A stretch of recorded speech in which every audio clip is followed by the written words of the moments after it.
DD किसान, बदलते भारत की शान।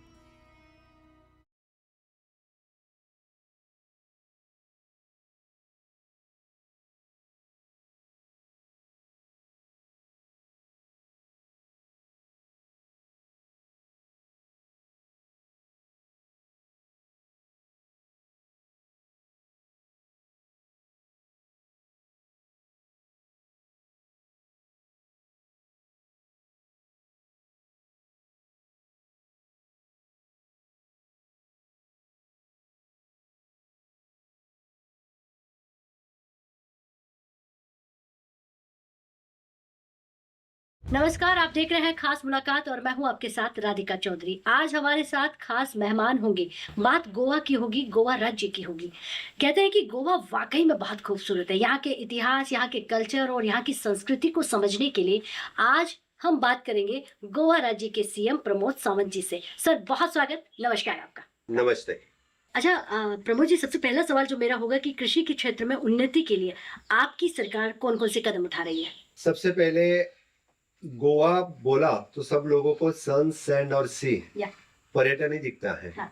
और पर्यटन के सिवा गोवा में कुछ है ही नहीं। इसी तरह से लोगों की भावना देश भर बनी थी। लेकिन मुझे उम्मीद है और मुझे खुशी भी है क्योंकि आज गोवा स्पिरिचुअल टूरिज्म के लिए जाने जाते हैं कि गोवा के जो गांव में बड़े मंदिर हैं, गोवा में अच्छी खेती है, वो भी आज सब लोग जान चुके हैं। इवन दो द इंटरलैंड टूरिज्म और द इनलैंड टूरिज्म जो हम बोलते हैं कि वो हम डेवलप कर रहे हैं और लोग सबके बारे में जान रहे हैं। आज गोवा में खास करके जो पैडी एग्रीकल्चर, कैशू प्लांटेशन और गोवा में खास करके जो कूड़ागार बोल के जो बोलते हैं, अरेकनट, कोकोनट और बनाना प्लांटेशन, इसके एक अलग तरीके से खेती गोवा में बनाते आए हैं। इसके लिए कूड़ागार प्लांटेशन और कुछ खास करके आज टूरिज्म भी उसी में एग्री टूरिज्म बोल के कन्वर्ट हो चुका है।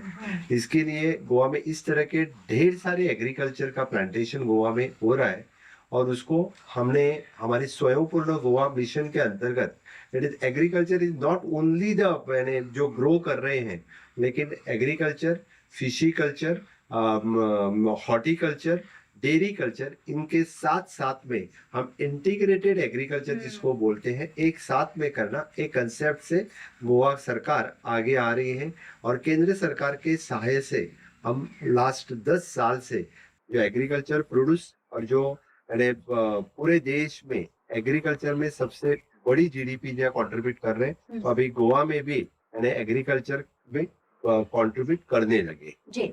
अच्छा, कूड़ागर का आपने नाम लिया है। मुझे लगता है कि भारत इसे समझ नहीं पाएगा, खाली गोवा ही समझ पाएगा। तो आप थोड़ा सा इस पर रोशनी डालिएगा। कूड़ागर का क्या मतलब होता है? इसे स्पेशल प्लांटेशन जहाँ पे एरेकनट, कोकोनट, बनाना और बाकी तरह का सभी प्लांटेशन जो एक साथ में और अच्छी तरह से फॉर्मेट में यानी कई सालों से हम करते आ रहे हैं। ऑल टाइप ऑफ प्लांटेशंस जो एक फॉर्मेट में करते आ रहे हैं, उसको स्पेसिफिकली हम कूड़ागार कहते हैं। और वही आज मैंने जैसे कहा कि हम एग्री टूरिज्म में इसी जो अभी कूड़ागार अभी एग्री टूरिज्म में कन्वर्ट हो चुके हैं और उसी के लिए the government of Goa is giving the different subsidies also for this type of plantation. तो ज्यादातर लोग यानी कूड़ागार पे डिपेंडेंट भी हैं, जैसे कि कैशू प्लांटेशन पे डिपेंडेंट रहते हैं, वैसे ही कूड़ागार पे डिपेंडेंट में रहने वाले भी लोग हैं। इस तरह से एग्रीकल्चर को हम ज्यादा से बढ़ावा दे रहे हैं। अच्छा प्रमोद जी, एक सवाल है। आत्मनिर्भर भारत, हमारे माननीय प्रधानमंत्री जी कहते हैं कि भारत को आत्मनिर्भर बनाना है, महिलाओं को आत्मनिर्भर बनाना है। गोवा राज्य को आत्मनिर्भर बना पाएगा? 100%। माननीय मोदी जी ने 2020 में आत्मनिर्भर भारत की घोषणा की कोविड के कार्यकाल में, और कोविड के कार्यकाल में कहा कि हर सेक्टर में भारत देश आत्मनिर्भर बनना चाहिए। उसी वक्त हमने स्वयंपूर्ण गोवा, वही आत्मनिर्भर भारत नीचे के लेवल पे अब इस तरह से इम्प्लीमेंटेशन कर सकते हैं, वही स्वयंपूर्ण गोवा करने का हमने मिशन मोड पे काम स्टार्ट किया। गोवा के हर एक पंचायत में स्वयंपूर्ण मित्र जाके जो काम करता है, हमारे जो जीसीएस ऑफिसर है, हर सैटरडे पंचायत में जाते हैं और म्युनिसिपैलिटी में जाते हैं। और अभी तक every Saturday they goes they promotes the different scheme in agriculture sector, horticulture sector, dairy culture sector, even though. और इसी के साथ साथ हम पीएम फ्लैगशिप की प्रोग्राम की बात करते हैं, हर घर नल, हर घर बिजली, हर घर टॉयलेट, पीएम इंश्योरेंस। इसके साथ साथ ये दोनों प्रमोट करना इसी के साथ हम गोवा स्वयंपूर्ण बना सके। Honourable prime minister Narendra Modi ji ने वर्चुअली इस कार्यक्रम में हमारे सभी स्वयंपूर्ण मित्र और जो सभी एग्रीकल्चरिस्ट हैं उनको मार्गदर्शन करने का काम माननीय प्रधानमंत्री नरेंद्र मोदी जी ने किया। इसके साथ साथ यानी कुछ 15 दिन पहले देश के एग्रीकल्चर मिनिस्टर शिवराज सिंह चौहान माननीय, इन्होंने भी इस तरह से, मुझे लगता है कि पहली बार देश में इस तरह का कार्यक्रम रहा कि दिल्ली से एग्रीकल्चर मिनिस्टर बोल रहे हैं और गांव गोवा के हर एक ग्राम पंचायत में बैठ के यानी किसान उनको सुन रहे हैं, जेडीओ ऑफिस में बैठ के किसान उनको सुन रहे हैं किस तरह से देश एग्रीकल्चर सेक्टर में आगे बढ़ सकता है। वो कृषि मंत्री वहां से हमें मार्गदर्शन कर रहा है। गोवा के हर एक गांव में वो कार्यक्रम सुनने के लिए लोग बैठे थे, कार्यक्रम लोग देख रहे थे। This is a big achievement in the Goa state. तो आपने कहा कि निश्चित ही आत्मनिर्भर भारत जो कहीं ना कहीं कहा जाता है, वो पूरी तरह आपने आत्मनिर्भर भारत गोवा को बनाया है। वैसे आत्मनिर्भर भारत में गोवा को किस तरह से बोलते हैं? स्वयंपूर्ण गोवा, सेल्फ रिलायंट गोवा। ताकि गोवा वासी समझ जाए कि आप क्या कहना चाह रहे हैं। बहुत ऐसे गांव होते हैं जहां पर मुझे लगता है कि पूरी तरह हिंदी हमारे गोवा वासी नहीं जानते। अच्छा, नहीं, हिंदी तो जानते हैं लेकिन बात करते वक्त गोवा वासी कोंकणी में बात करते हैं, जी। मराठी में बात करते हैं, चाहे वो इंग्लिश में बात करते हैं। तो कम्युनिकेशन के लिए हिंदी में थोड़े कम बात करते हैं, लेकिन अभी ढेर सारे लोग हिंदी सभी लोगों को समझते हैं, कोई प्रॉब्लम नहीं समझने में। प्रमोद जी, अगर एडवांस एग्रीकल्चर की बात करें तो उसमें एजुकेशन का होना बहुत जरूरी है, क्योंकि आज की खेती पहले वाली जैसी खेती नहीं रही है। उस खेती में बहुत सारा बदलाव आ गया है, विज्ञान आ गया है।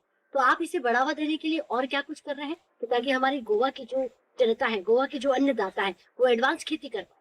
एग्रीकल्चर के साथ साथ हॉर्टिकल्चर कॉर्पोरेशन भी काम कर रहे हैं और हॉर्टिकल्चर कॉर्पोरेशन में जितनी सारी सब्सिडीज देनी चाहिए हर सेक्टर में, हम हॉर्टिकल्चर के पहले हम 100% dependence on the neighbouring state थे। नेबरिंग स्टेट चाहे वो कर्नाटक हो, महाराष्ट्र हो, सभी हॉर्टिकल्चर में मिर्ची से लेके गोभी तक सभी चीज हम बाहर से इंपोर्ट कर रहे थे, 100% वहीं से यहाँ पे आ रही थी। लेकिन हमने स्वयंपूर्ण गोवा कंसेप्ट स्टार्ट होने के बाद प्राउड टू से डेट अभी गोवा से मिर्ची एक्सपोर्ट होने लगे हैं, गोवा से फ्लावर्स यहाँ जितना चाहिए वहाँ बनने लगे हैं, गोवा से खास करके भिंडी जो बोलते हैं वो यहाँ से एक्सपोर्ट होने लगे हैं। दैट इज एन, इसका प्रोडक्शन गोवा में बढ़ने लगा है। तो डेफिनेटली एग्रीकल्चर के साथ साथ हॉर्टिकल्चर के जितने सारे हैं उसको हॉर्टिकल्चर की तरफ से अलग से सब्सिडी देते हैं। हमारे कॉर्पोरेशन की तरफ से जितनी सारी सब्जियां लोग बनाते हैं उसको गवर्नमेंट खरीदता है, हमारे कॉर्पोरेशन खरीदता है और उसको मार्केट देते हैं। हॉर्टिकल्चर के शॉप्स हर एक गांव में लगे हुए हैं, जो कलेक्शन सेंटर भी है और जो सेल सेंटर भी है। इस तरह से लोगों को मदद करने का काम हमारा हॉर्टिकल्चर कॉर्पोरेशन बहुत अच्छी तरह से कर रहे हैं। In future we are trying to develop the cold chain system. जो एक्स्ट्रा प्रोडक्शन होगा वो कोल्ड चेन से हम मेंटेन करेंगे और उसको अच्छी तरह से वैल्यू देने का काम भी कर रहे हैं। Minimum support price not only in the agriculture but in the horticulture में भी लोगों को देने का काम हम लोग कर रहे हैं। अच्छा प्रमोद सावंत जी, अब जब देश सुनेगा आपको कहेंगे सीएम से हम एग्रीकल्चर पर इतनी सारी बातें कर रहे हैं, वो इतनी अच्छे से बता पा रहे हैं, तो सोचिए केवल एक सब्जेक्ट पर। अच्छा, आपने कहा हॉर्टिकल्चर का, मैं पूछूंगी वैल्यू एडिशन को लेकर, क्योंकि यहाँ पर गुलागर खेती में बहुत कुछ होता है। जैसे आपने काजू का जिक्र किया, यहाँ पर आपने सुपारी, नारियल, बहुत सारी चीजें। क्या वैल्यू एडिशन पर काम हो रहा है या फिर वो आज भी हमारे जैसे प्रधानमंत्री कहते हैं कि अगर वैल्यू एडिशन नहीं किया तो आप आमदनी नहीं बढ़ा सकते? एग्जैक्टली आपकी बात सही है। माननीय प्रधानमंत्री नरेंद्र मोदी जी ने इस 10 साल में वैल्यू एडिशन के ऊपर भर दिया है। हमारे हर एक प्रोडक्ट हम वैल्यू एडिशन करने के ऊपर ध्यान दे रहे हैं। जैसे कि कैशू का वैल्यू एडिशन कर रहे हैं। कैशू कैंडी हमारे यहाँ के आईसीआर ऑफिस यानी Indian coastal agriculture research office, इसलिए मैंने इंटीग्रेटेड क्यों कहा, क्योंकि हमारे यहाँ पे जो पॉलिसी डिफाइन होनी चाहिए इंटीग्रेटेड फार्मिंग की, तो आईसीआर ने हमारे एग्रीकल्चर डिपार्टमेंट के साथ मिलके हमें इंटीग्रेटेड फार्मिंग की पॉलिसी डिसाइड की। तो इस तरह के जो रिसर्च करने चाहिए, फॉर एग्जांपल जो कैशू एप्पल रहता है, कैशू एप्पल पहले सिर्फ उसकी यहाँ पे कैशू फेनी होती है, that is an alcohol which is an traditional drink of the Goan. अभी भी वही जो फेनी होती है उसका उर्राक बोलते हैं हम, वो ट्रेडिशनली गोवा से पहले से करते आ रहे हैं, बाकी स्टेट में वो नहीं करते। अच्छा। लेकिन वो एप्पल का भी उसको कैशू कैंडी में कन्वर्ट करना, इस तरह के डिफरेंट रिसर्च आज आईसीआर ने स्टार्ट कर दिए। कुछ फार्मर्स ने खुद यहाँ का यानी उसके ऊपर वैल्यू एडिशन प्रोडक्ट करना ऑलरेडी स्टार्ट कर चुके हैं। डिफरेंट प्रोडक्ट का डिफरेंट वैल्यू एडिशन अभी मार्केट में आ रहा है और उसको भी बहुत अच्छी तरह से सपोर्ट यानी गवर्नमेंट ऑफ इंडिया और गवर्नमेंट ऑफ गोवा कर रही है। अच्छा, जो लोग कहते हैं खेती में इनकम नहीं है, खेती घाटे का सौदा है। अब जब आपने कहा कि डेयरी फार्मिंग, तो मुझे लगता है कि आप ही ने भी वही काम शुरू किया कि खेती एक बिज़नेस का रूप दे सकती है, खेती आपको पैसा दे सकती है। और वाक़ई में गोवा की जो जनता है काफ़ी भाग्यशाली है, जिनके सीएम जो हैं खुद खेती-बाड़ी करके आ रहे हैं, तो उनके दर्द और दुःख को समझेंगे और महत्वपूर्ण है कि उनकी सारी समस्याओं का समाधान भी होगा। अभी खेती को हमने देखते वक्त एज अ इंडस्ट्री टाइप देखना चाहिए. हाँ। It is not just for means namesake we want to do, we want जी। To but look as we can have the good production, we can it should be. यानी जैसे कि industry से production कितना आएगा इसी तरह से देखा तो ही वो खेती फायदे में आ सकती है. तो आपके पिताजी खेती करते हैं और आपने भी खेती में कहीं न कहीं हाथ बटाया, अब आप बिज़ी हो गए, तो एक सवाल है वो किसानों का है, समझ लीजिए आपके पिताजी की तरफ से ही आया है। हमारे जो किसान हैं वो जो खेती करते हैं, उनको समस्या कहीं नहीं है। आप जो बोल रहे हैं वो वाक़ई में सच है, क्योंकि पिछले कई दिनों से मैं आपके गोवा में घूम रही हूँ। लगभग मैंने 20 से 25 गाँवों को देखा होगा जा जाकर, और ऐसे-ऐसे गाँव जिनके नाम आज तक हमने दुनिया में नहीं सुना। लेकिन वहाँ के किसान आत्मनिर्भर हैं और वो बहुत बेहतर काम कर रहे हैं। उनको समस्या है मंकी की, कि हमारे जो कोकोनट है उसको बड़ी समस्या पहुँचाते हैं, हमारी हॉर्टिकल्चर सब्जियों को। तो जितनी मेहनत करते हैं उस पर नुकसान हो जाता है। तो बोलिए, सीएम साहब से जब मिले तो सवाल पूछिएगा। हाँ, एक बात तो सही है कि मंकी की समस्या ढेर सारे लोगों को है और मंकी को हम तो मार भी नहीं सकते और मारना भी नहीं चाहते हैं. हाँ। लेकिन उनको डराने के लिए इनके पास गन का लाइसेंस मैक्सिमम खेती वाले लेते हैं लेकिन मारते नहीं है कभी. अच्छा। यानी उनको डराने के लिए वो आवाज करना, वो एक जो किसान रहते हैं उनके पास गन यानी एयर गन वाली ये लाइसेंस उनके पास रहती है, गन लाइसेंस उनके पास रहती है. लेकिन सरकार की तरफ से अभी हमने फॉरेस्ट डिपार्टमेंट को भी कहा है कि मंकी खेत में आते क्यों हैं, क्योंकि जो जंगल में उनके लिए जो पौधे जो रहते थे, उनको खाने की जो समस्या वहां क्रिएट हो गई है, इसीलिए तो they have come into the agriculture. तो अभी हम फॉरेस्ट पे इस तरह के प्लांटेशन कर रहे हैं कि चाहे उनकी व्यवस्था वहां पे हो जाए. तो इसी तरह का प्लांटेशन ऑलरेडी हमने स्टार्ट कर चुके हैं लास्ट 3-4 साल से. जब मैं खुद चीफ मिनिस्टर बना तब से मैं फॉरेस्ट और एग्रीकल्चर को डिपार्टमेंट को भी सजेस्ट कर रहा हूँ कि इस तरह का प्लांटेशन हम फॉरेस्ट एरिया में बढ़ाओ, तो फिर ऑटोमेटिकली खेतों की तरफ आना कम करे या बंद हो जाए. नहीं, इसके अलावा हमारे पास कोई दूसरा ऑप्शन नहीं है? एट प्रेजेंट तो कोई दिख नहीं रहा है कि इस तरह का अलग ऑप्शन तो हमने सामने नहीं है. We are in touch with the government of India also. इस तरह के दूसरा ऑप्शन कुछ आता है तो डेफिनेटली हमें मिले तो हम यहाँ का ऑप्शन ढूंढ सकते हैं, कर सकते हैं. तो हमारे किसानों का सवाल मेरी जुबान और आपके जरा टीवी के माध्यम से घर घर तक पहुंचेगा। Thank you so much. अब वक्त हो गया एक छोटे से ब्रेक का। ब्रेक के बाद फिर हाजिर होता है, आप कहीं मत जाइए।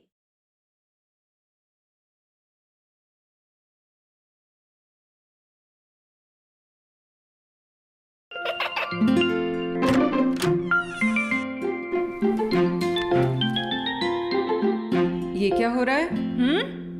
काशवी, इतने कम मार्क्स? काशू, बेटा पढ़ा करो। पढ़ोगी नहीं तो आगे कैसे बढ़ोगी? मम्मा, मैं भी तो आपसे यही कहना चाहती हूँ, पढ़ा करो। आप पढ़ोगे नहीं तो आगे कैसे बढ़ोगे? मतलब? वो देखो। सिर्फ बैक पर छपा ऑर्गेनिक नहीं, ऑर्गेनिक का निशान पहचानिए। पीजीएस ऑर्गेनिक का ये लोगो उन किसानों की पहचान है जो आज भी परंपरागत विधि से रसायन मुक्त खेती कर आपके लिए शुद्ध फसल उपजा रहे हैं. अब समझे मम्मा, अगर मैं प्योर ऑर्गेनिक फूड नहीं खाऊंगी तो अच्छे मार्क्स कहाँ से लाऊंगी? अच्छा बच्चों, जैविक खेती की इस मुहिम को आगे बढ़ाइए, शुद्ध ऑर्गेनिक अपनाइए.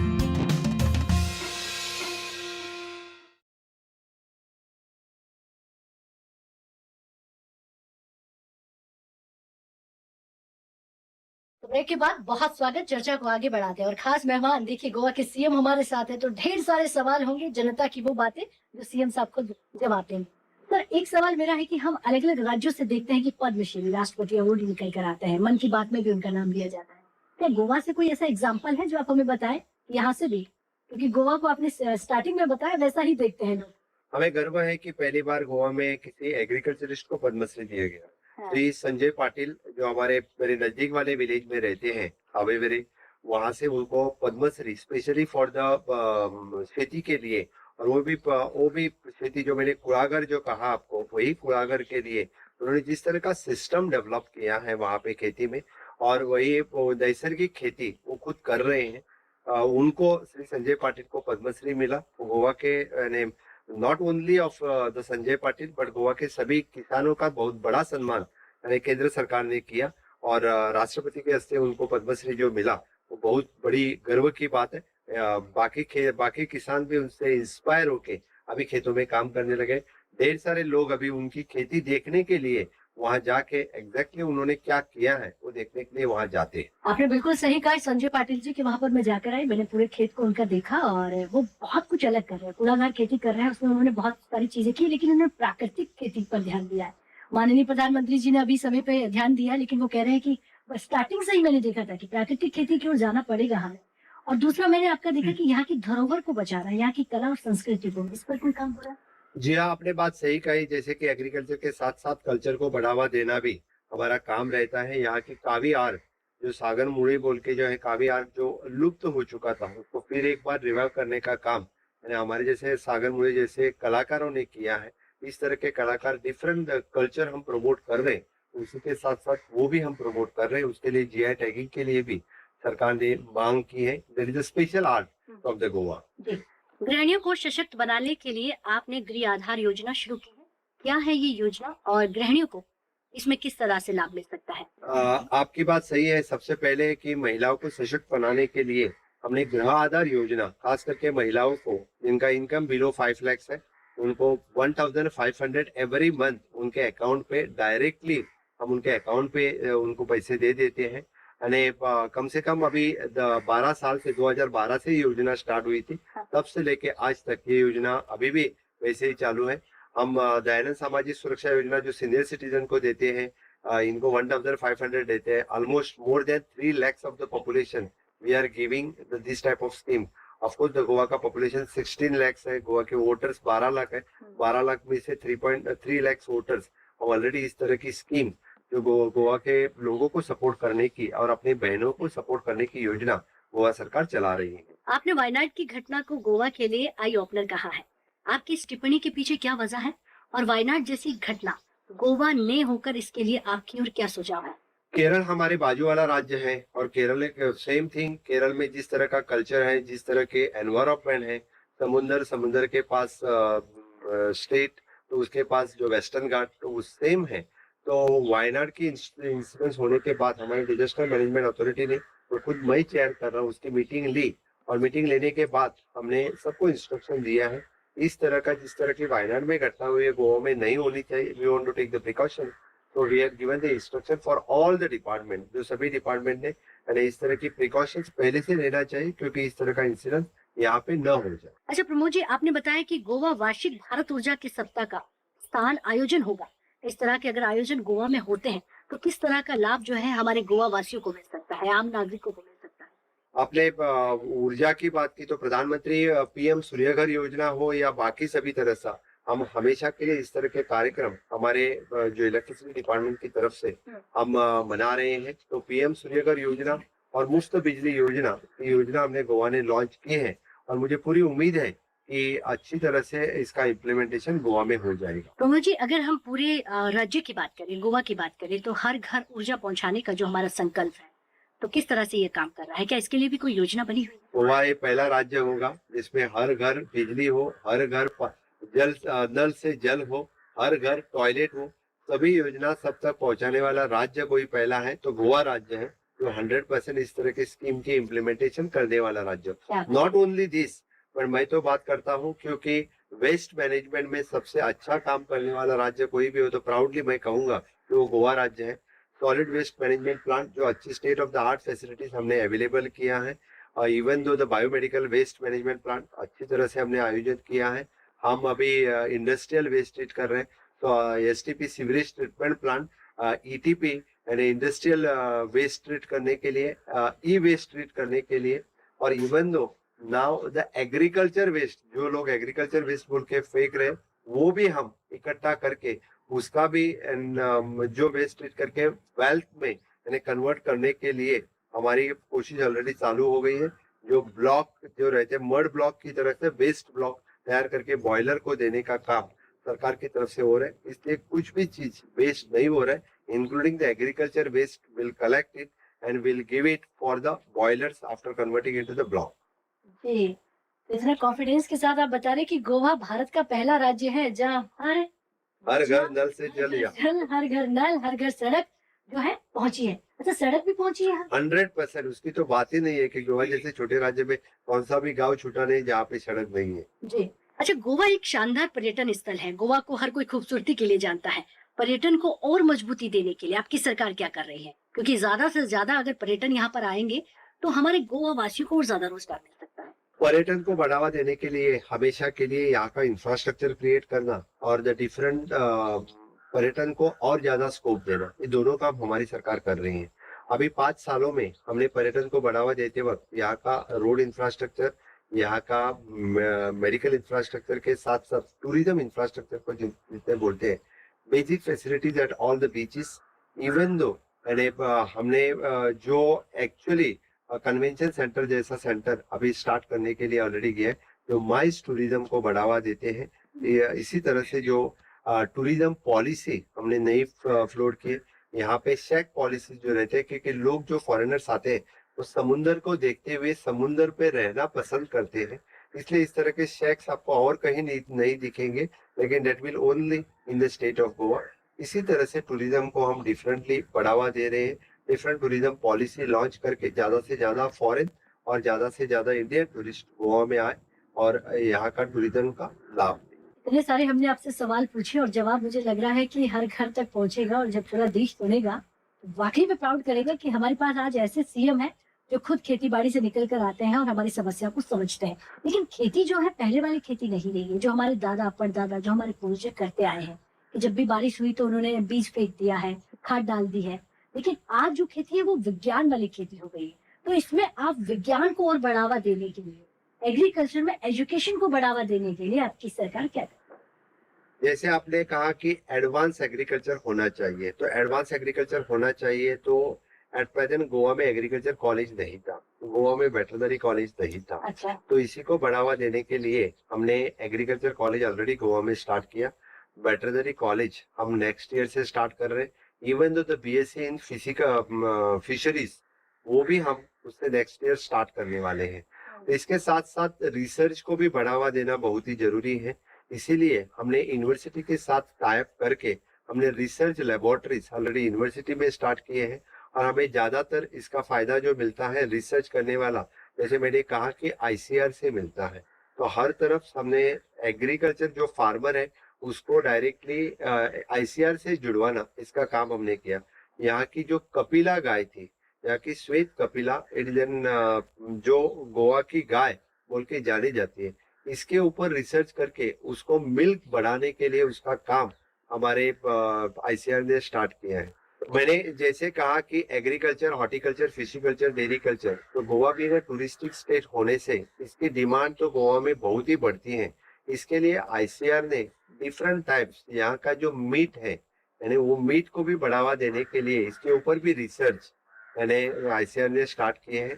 तो मुझे लगता है कि इसका फायदा ज्यादा से ज्यादा हमारे फार्मर्स को हो जाएगा और इंटीग्रेटेड फार्मिंग में हम ज्यादा बढ़ावा देके लोगों का इनकम बढ़ाने के लिए गोवा सरकार काम करेगी। और हाँ, डेफिनेटली मैं जो बोलता हूँ कि माननीय प्रधानमंत्री नरेंद्र मोदी जी जो आत्मनिर्भर भारत की बात कर रहे हैं, तो हम स्वयं पूर्ण गोवा करने के लिए हमेशा के लिए मोदी जी का विजन लोगों तक पहुंचाने का काम कर रहे हैं। सर, बहुत महत्वपूर्ण आपने बताया कि एजुकेशन का होना बहुत जरूरी, वो भी एग्रीकल्चर में। और कहीं ना कहीं आपने एडवांस खेती जो आज की खेती है, जिसे हमें विज्ञान वाली खेती कहते हैं, और आपका किसान विज्ञान से जुड़कर खेती कर रहा है, तभी तो आमदनी डबल करने की बात हो रही है, आत्मनिर्भर गोवा की बात हो रही है। ऐसे में महत्वपूर्ण सवाल है और आखिरी सवाल है, कोई ऐसी जानकारी कि आप गोवा को और ज्यादा आगे बढ़ाने के लिए, गोवा में और ज्यादा एग्रीकल्चर को बढ़ावा देने के लिए कोई रोड मैप आपने तैयार किया है कि आने वाले समय में इन कुछ सालों में आप क्या करने वाले हैं?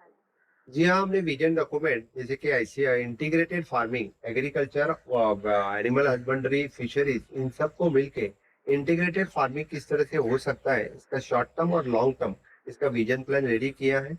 और वही भी मैंने जैसे कहा कि आईसीआर को साथ में लेके एक ही विजन प्लान लेके लोगों के सामने जाके लोगों को किस तरह से एग्रीकल्चर आप कर सकते हैं, किस तरह से फिशिकल्चर आप कर सकते हैं, इसका प्लान रोड मैप ऑलरेडी कर चुके हैं कि 2030 तक क्या करेंगे और 2047 तक क्या करेंगे। इसका विजन डॉक्यूमेंट ऑलरेडी हमने तैयार किया है और बाकी उसको एड ऑन भी कर रहे हैं। तो फिर उसी इम्प्लीमेंट करने के लिए गोवा सरकार हमेशा के लिए इन सभी एग्रीकल्चर के साथ साथ फिशिकल्चर इसको बढ़ावा देने का काम और केंद्र सरकार के सहाय से, जैसे कि डबल इंजन की सरकार यानी डबल गति से विकास कर सकती है, ये हमें गोवा राज्य में प्रूव करना है। इसी के लिए मेरी सरकार काम करेगी। तो देखिए, हमारे सीएम साहब कह रहे हैं कि हम आत्मनिर्भर गोवा की बात कर रहे हैं, आत्मनिर्भर भारत की बात कर रहे हैं, और ऐसे में गोवा पहला राज्य है, ऐसा आपका कहना है, कि हर घर जल, हर घर बिजली, हर घर सड़क और हर घर उज्ज्वला योजना, यानी कि जितनी भी भारत सरकार की योजना है आपने घर घर तक पहुंचाने का काम किया, ऐसा सुनिश्चित करते हैं आप। और आज हमने गोवा वासियों के लिए बात की है, आज हमने अन्नदाताओं के लिए बात की है, और ऐसे में अन्नदाता जब सुनेंगे तो खुश होंगे कि हमारे सीएम साहब महत्वपूर्ण सवालों के जवाब दे रहे हैं, हमारे दर्द को, हमारे दुख को समझ रहे हैं और हमारी खेती को समझ रहे हैं। सर, बहुत बहुत धन्यवाद कीमती समय देने के लिए टेढ़े किसान पर।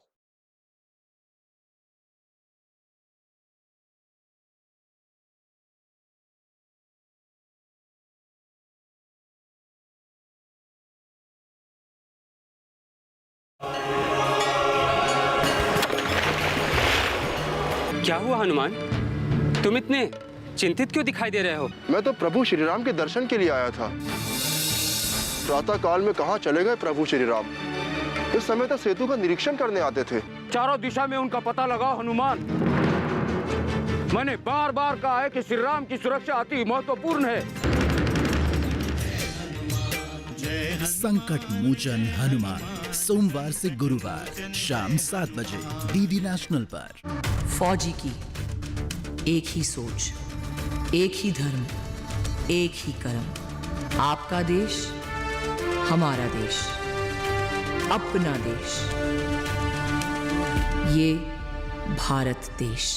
फौजी है, फौजी है। फौजी 2 सोमवार से गुरुवार रात 9 बजे, रात 11 बजे पुनः प्रसारण सुबह 11:30 बजे डीडी नेशनल पर। मसालों के अंदर में कितनी तेजी, अपने उत्पादों को व्यापार के लिए योग्य बनाना है, किसमें निवेश करना फायदे का सौदा हो सकता है, किसान को कितनी मात्रा में कब और किस अवस्था पे इस्तेमाल करना है या नहीं करना है, ग्राफ कहां पर जाते हुए दिखाई दे रहे हैं। सभी मसालों के अंदर एक अच्छी तेजी आने के बाद एक गिरावट भी आई है। क्या लगता है आपको जीरा एक बार फिर से 30,000 रुपए का स्तर पार करेगा? सभी सवालों के जवाब के लिए देखिए अपना कमोडिटी एक्सपर्ट, हमारे खास मेहमान डॉक्टर BS तोमर और अजय केडिया के साथ इस शुक्रवार रात 9 बजे सिर्फ दूरदर्शन किसान पर। भारत है हम सीजन 1 की अपार सफलता के बाद क्रिश, ट्रिश और बाल्टी बॉय फिर से एक बार आ रहे हैं लेकर फ्रीडम फाइटर्स की नई कहानियां।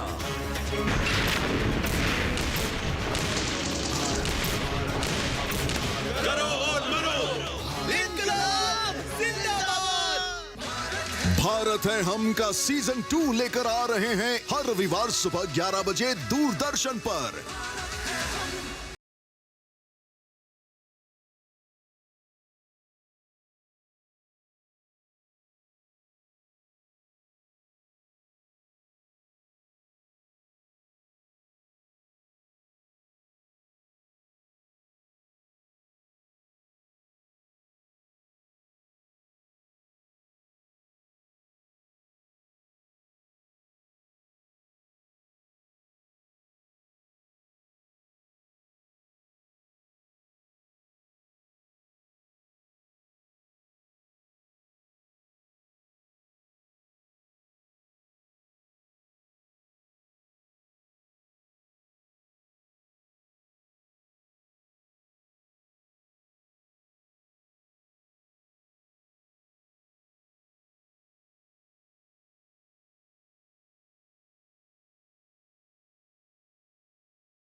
किसान, बदलते भारत की शान।